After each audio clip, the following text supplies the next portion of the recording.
Hi. So today we are discussing Ngrok, and a common problem that new developers come across is how do we share what we've built with the world without having to go to a cloud service or buy space on a server XYZ. So how we go about it is here. Let's dive right into it.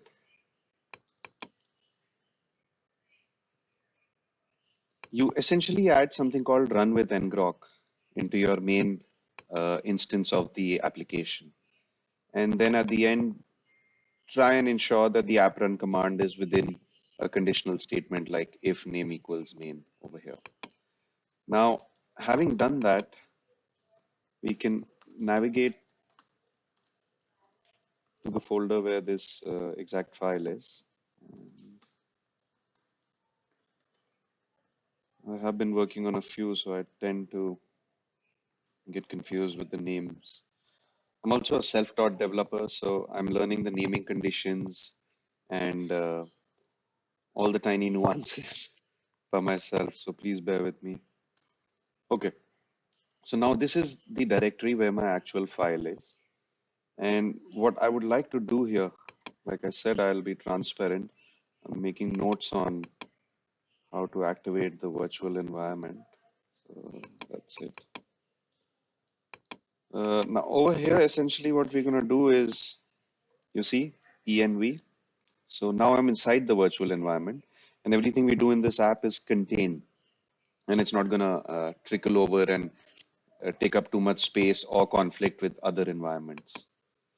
To also put it simply, the necessary ingredients to run this app are contained in this little environment shell.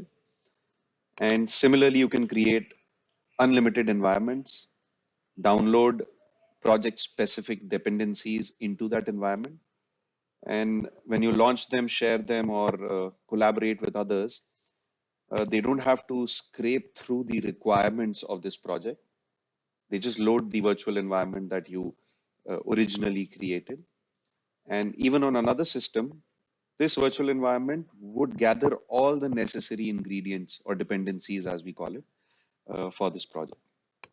Now, enough with the excess knowledge and as we call it in Hindi, gyan. So we will move on and see what Ngrok's all about. Now, having entered the virtual environment, all I have to do here is run the Flask application. And you will notice that it gives me a particular link over here that I can visit. Let's try it out. Cool. And here we go. So now this little app is running on my computer with this laptop being the server. No other service is being used. And this is open source and free. Imagine the cognitive ability and the generosity of the people who create and share this in open source community. So that must be highlighted. Now, coming back, we have seen how the system functions and how the app is running, but I can't share it with the world. Why? Because if I was to send you this link, port 5000 essentially is a local port. So it's running on my machine and it can't be accessed via the internet. I could switch it to port 80, uh, which is the standard default for public IPs. However, it's not recommended because it's a development server and I don't have the skill set to safeguard against attacks. So what am I going to do? I'm going to use Ngrok. What Ngrok essentially is going to do here is, let's try it out. So in the same environment, if I am to run my app one more time, you see a new kind of screen open up. This essentially is Ngrok. It says that we are online and we have 1 hour 59 minutes of a session. It's being hosted from the US and it is forwarding on two separate ports. One is HTTP and one is HTTPS. Obviously, the HTTPS being safer.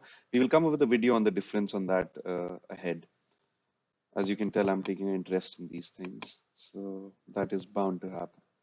Now, having taken this link, I put it over here, and you will notice that we arrive at the same page. However, this is shareable.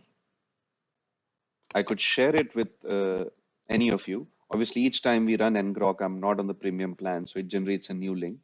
But as a developer, you could pay them the necessary due amount, and it would give you a permanent link.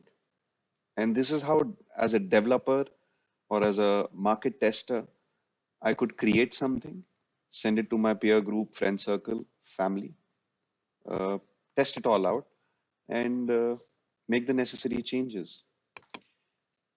Now, something else we should kind of look at over here is that Ngrok also gives you a page which is essentially running analytics or giving you the data on this Ngrok server and the connections from the browser directly without having to interact with this. Uh, Although cool looking matrix like screen, it is intimidating for some. So, well, you have Ngrok giving you statistics and error codes right here, uh, and it generating a link for you to share with the world. And I figured out all of this last evening, so I had to share. Hope you enjoyed it. See you.